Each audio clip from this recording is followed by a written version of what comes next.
to Talent Hub TV episode 5, here with Claire Gillies from Deloitte Digital today. Excited to have you on the sofa. Thanks for having me. And we've got a lot to talk about around consulting, your background, and the Salesforce market here in Australia. So can you tell us a little bit more about your background and your role?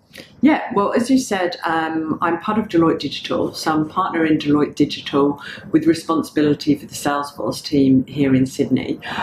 Also, I wear a couple of other hats within Deloitte Digital. I'm the people partner, so that's a great role because that gives me exposure across the whole of Deloitte Digital here within Sydney and responsible for people and culture initiatives. Okay, so you're driving the culture from the very top. Yes. Okay.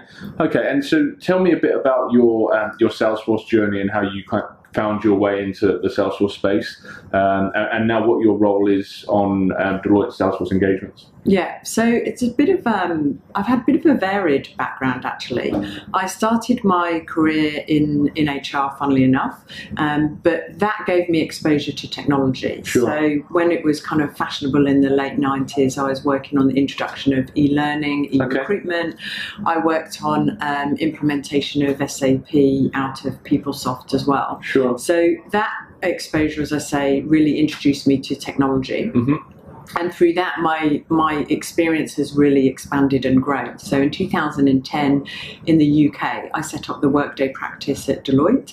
And that was my first exposure to Salesforce as well, because I was working alongside a colleague of mine who at the same time was setting up the Salesforce practice then as well. And then on relocating and moving here to Sydney, I've had more exposure across Salesforce. So my time prior to stepping into this role was really a broader platforms role, where I sat across Workday, Salesforce, Pega for a period of time, ServiceNow, and also Google capabilities. So very much been working in the cloud ecosystem for almost 10 years now. And on a project-by-project basis, what involvement do you have on an engagement at the moment in the Salesforce space? Yeah, so at the moment it varies on the client and the work that we have going on, but there's 3 clients that I'm working quite closely with at the moment.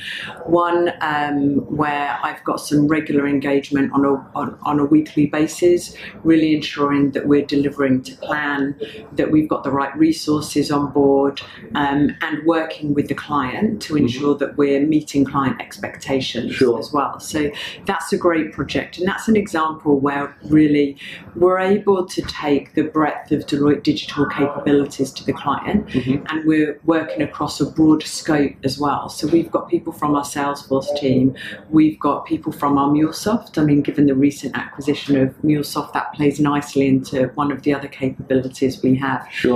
We've got people from our experience design team, from our content management, who are writing the content for websites and portals as well.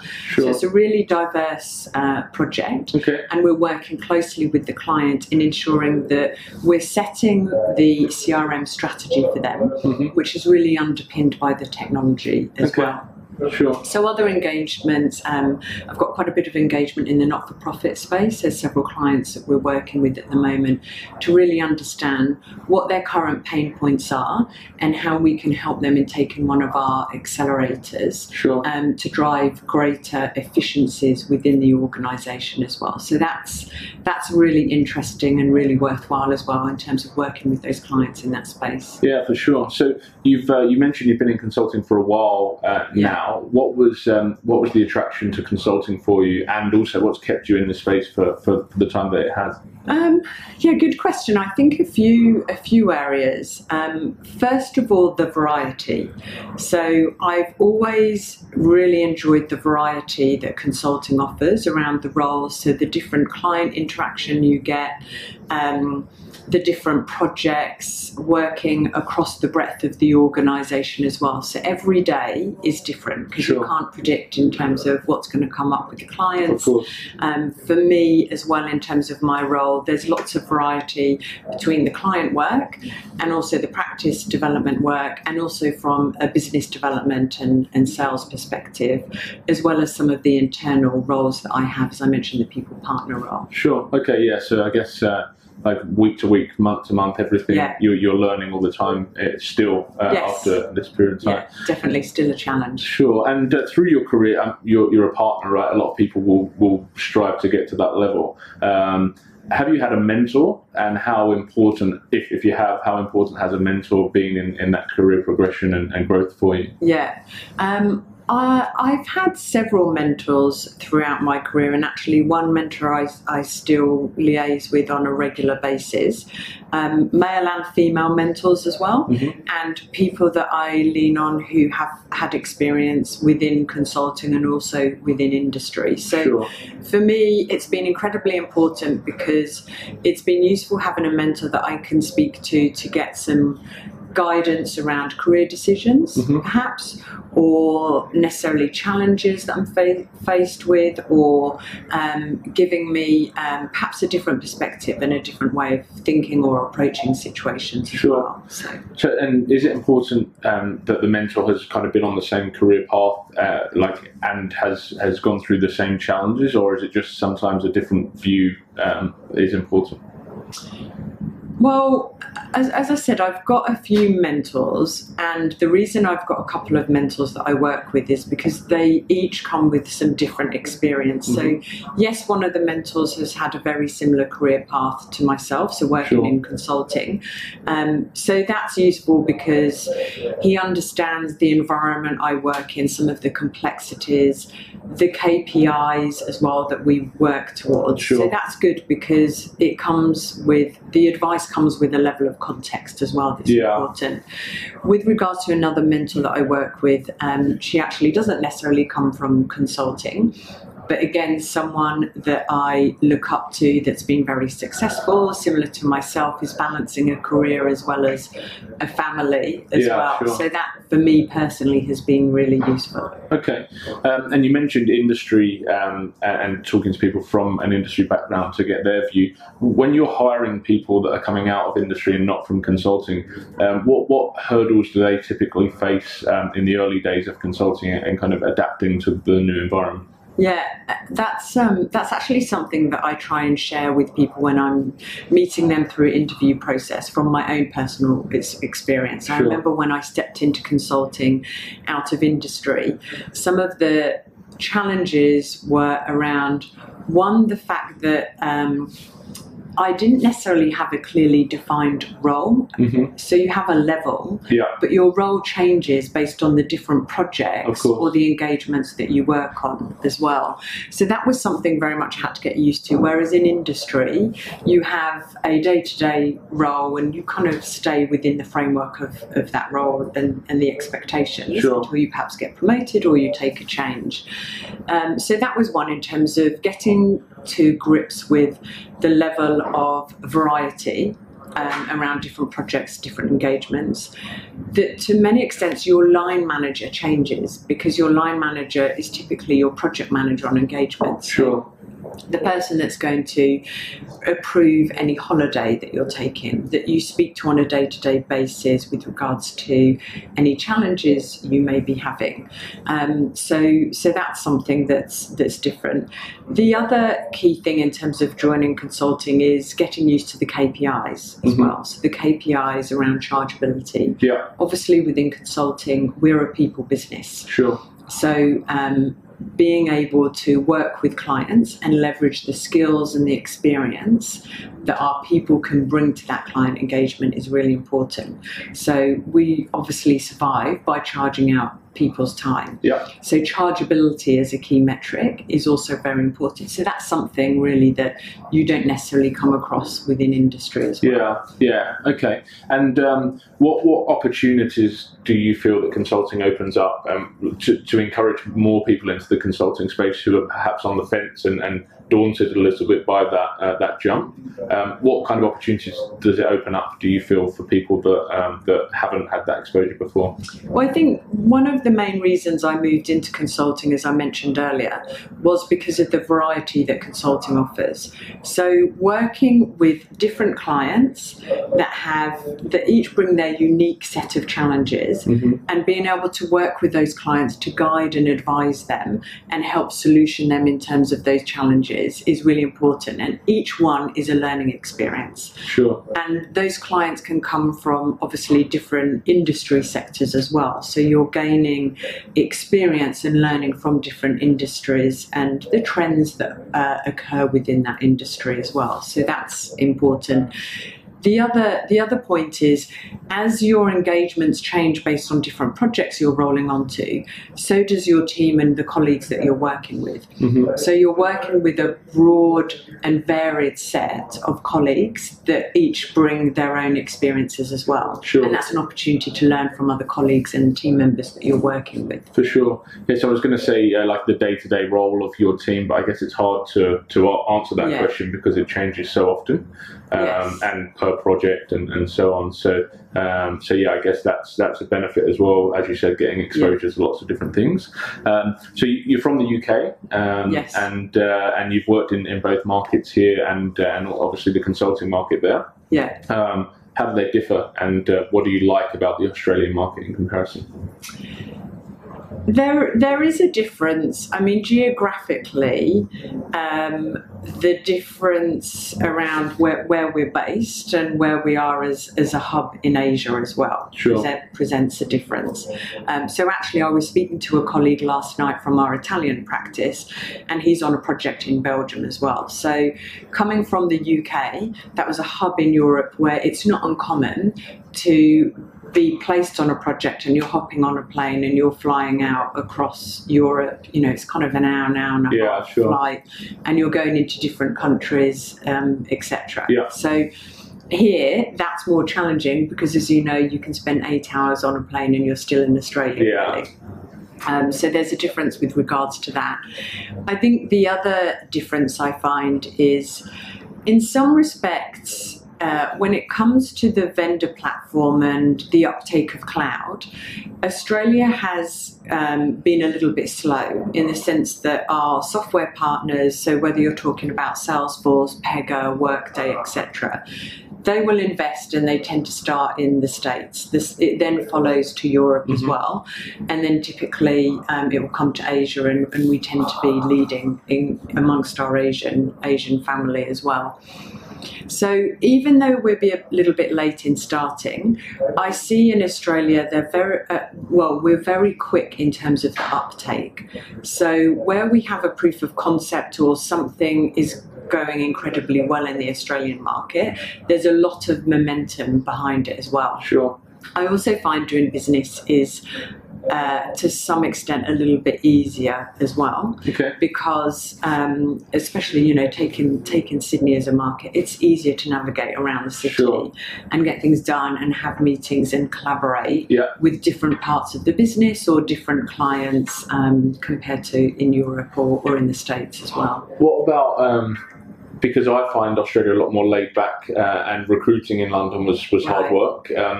Does that kind of translate into consulting as well, or not so much? I wouldn't necessarily say from the perspective of it being laid back, but I do see a difference in that it's easier to collaborate because even though we're a really large country, then we're condensed in certain areas, certain pockets as well. So it does make it easier to collaborate. The size of the companies here in terms of employee size as well are smaller. So again, that makes it easier to navigate your way around a business and get a cross-section of people, you know, thinking from Deloitte Digital's perspective, getting a cross-section of people and capabilities involved in a project and taking that to clients as well. Sure. So a hot topic, diversity. Have Deloitte had success with creating a diverse culture and workforce? And if so, what advice would you give to other companies looking to do the same? Again, good question, because diversity is something quite close to my heart, and I've been actively involved in that area as well. And one of the reasons I joined Deloitte is that actually my final interview, as a partner, you have a board interview, and my final interview with the board was actually with 3 females. So for me personally, I was really impressed in terms of seeing the diversity at the board level. So it's very important to Deloitte, as you know. It's also very much a a hot topic that's discussed as well. Now, diversity for us is something that is seen at the very top, and that tends to translate through the rest of the business as well. So our CEO is female. I think we've just reported in terms of 47% gender diversity on our board as well. And working within the digital space, then you can only breed creativity and innovation if you have a diverse workforce. So I definitely feel, just in terms of walking through the office, there's a lot of diversity there. Not just gender diversity, but in terms of people's ethnic backgrounds as well. Okay. Yeah. Okay, and in terms of your role, head of people, ultimately, and the culture, how do you kind of foster a positive culture, especially in an environment where things must get tough at times in terms of delivering projects? How do you maintain a positive culture and drive that from the top? In a few ways, actually, having an open and transparent culture where people feel trusted, that they can bring themselves to work and be themselves as well, is really important. And also that we trust one another, that we can sit down and have a robust conversation if we need to talk about where people have performed incredibly well, or where there's areas for development based on recent project work or examples as well. So that's really important. Culture is also born out of the things we do, the kind of symbols and rituals we have. So how we celebrate success, how we reward people as well, how we reinforce our cultural values, how we get together as a team and collaborate and share stories and information as well is really important. So there's a number of ways we do that in terms of monthly Deloitte Digital event. We also have a monthly Dreamatorium going, where each month something cool is focused. So we've just had a 3D printing session in the office. Okay. The next one will be around VR and so on. So there's a whole agenda around that as well. In addition to some individual team meetings that go on. So there's some kind of chocolate making courses that some of the team have been on. We're just involving a go-karting session in a few months as well. So bringing the team together to socialise and get to know one another is really important, especially when you work in consulting and a lot of people are out of the office as well. So something that we've also been working hard to do, and something I've been having conversations with clients around, is getting their support to bring the teams back into the office on a Friday. So Fridays for us are very much a hub where a lot of the team are back in. They can collaborate with their colleagues, share stories, information, we can do some lunch and learn sessions, etc. Okay, great.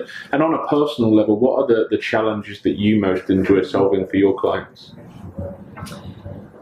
I think where I mentioned earlier, working with some clients at the moment who are really grappling with some pain points on, how they can digitize their business and how they can deliver greater efficiencies to the business, but also a better way of working for their employees who are using the system, but also the customers and the interaction that customers are getting. And demonstrating as well the return on investment that technology can have to a business when implemented properly, and there's consideration of that customer experience as well. That for me is really exciting, and working with a client right now as well, where we're being able to demonstrate where the return on investment is, and to the client's language, really thinking about a way forward where we can deliver quick wins, where there can be biggest bang for your buck, and we're tackling the low-hanging fruit. So that's very much in terms of our engagement, how we're structuring and prioritising things based on what the client objectives are and some of their terminology.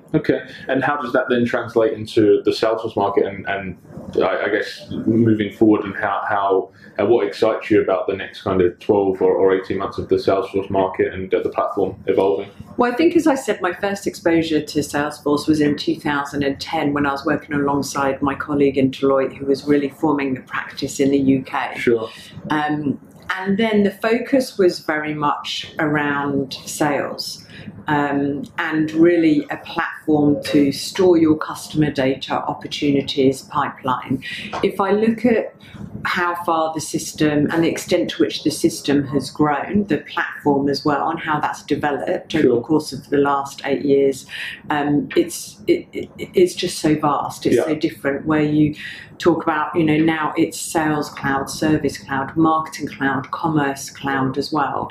The exciting capabilities that Einstein is bringing around AI as well, and really leading that vision of workforce of the future as well. So Salesforce is becoming really your personal assistant and taking away some of the administrative burdens as well. Sure. That's all really exciting. Also, the way in which Salesforce have evolved as a platform to create opportunities within a partner ecosystem is also really exciting. So there's opportunities there to talk to clients about specific niche products and apps that are available to them because the platform's been open and other partners have been able to build around it as well. Yeah, for sure. Yeah. And finally, on a career level, what's the best piece of advice you've ever been given? I think not to be too rigid in your career expectations and not having too much of a long-term plan.